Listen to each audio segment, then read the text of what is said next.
Inilah sosok Bakhtiar Tejanegara yang ditahan Polres Pelabuhan Tanjung Priok, Jakarta Utara sejak bulan Oktober 2015.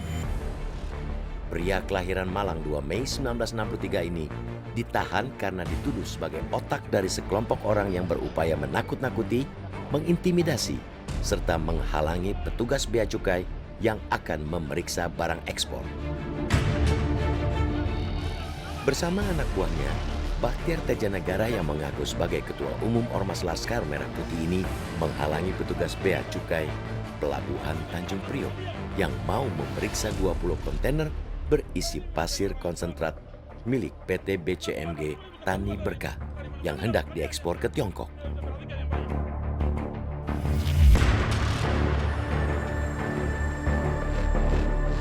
Ada 21 saksi, ya, 21 saksi yang kami periksa yang menerangkan perbuatan dari B ini. Di mana dari 21 saksi ini ada 7 saksi korban dari pihak Bea Cukai tentunya. Kemudian ada 7 saksi netral yang menerangkan perbuatan tersangka, kemudian bagaimana posisi para korban, bagaimana keadaan di TKP. Kemudian ada 4 saksi mahkota. Dalam hal ini 4 orang tersangka atau terdakwa yang sementara sidang, dia juga menjelaskan perbuatan dari tersangka B. Kemudian ada 2 saksi dari pihak tersangka yang kita juga periksa.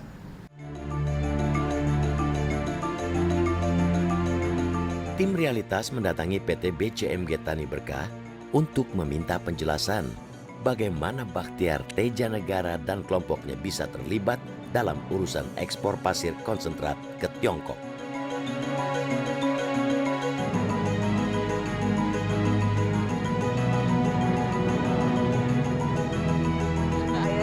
Masih aya nu nambang gitu masih. Atuh kadang-kadang mohon, kadang-kadang nambang, kadang-kadang waktu istirahat gitu. Mohon. Jadi masih aktif ya, Pak? Mohon gitu. Ya ayeuna tuh di bulan puasa mah dugi ka ayeuna teh can ieu deui. Acan ieu deui. Oh.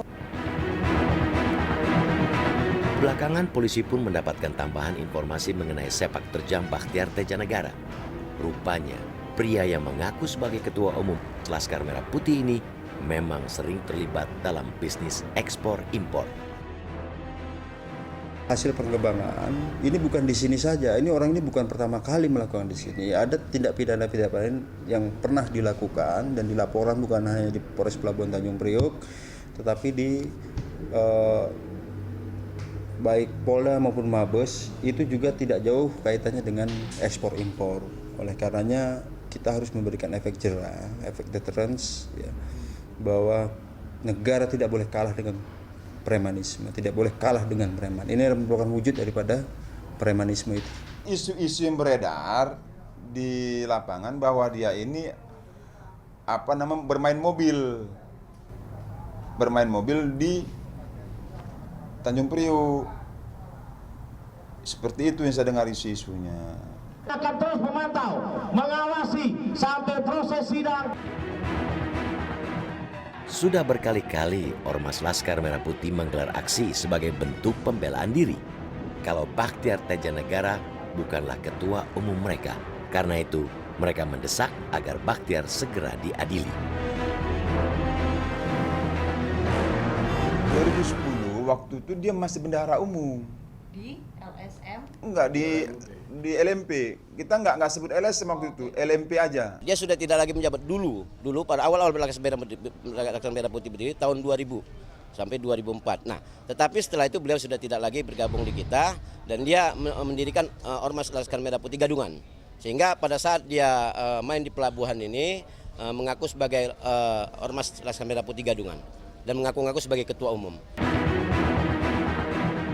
Rupanya, Bakhtiar Tejanegara memang punya jejak di Laskar Merah Putih.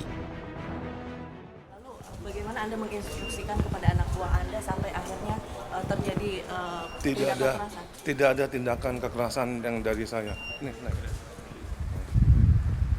Lalu kenapa Anda tidak ada tindakan perintah? mengatasnamakan Laskar Merah Putih sementara Saya ketua umum. Tapi kabarnya ada LSM. perpecahan dulunya. Iya, betul. Ini kemana? Partai Merah Putih sendiri tidak mengatakan tidak mengakui Anda sebagai ketua umum. Bagaimana? Itu salah itu. Saya LSM. Saya dari LSM Laskar Merah Putih. Polisi berkejaran dengan waktu untuk mendapatkan status P21 atau berkas dinyatakan lengkap oleh jaksa terhadap tersangka Bahtiar Tejanegara. Kalau tidak, masa penahanan akan habis dan tersangka akan bebas. Benarkah Bahtiar Tejanegara mendapatkan keistimewaan hukum sehingga terasa sulit untuk diseret ke pengadilan? Realitas segera kembali.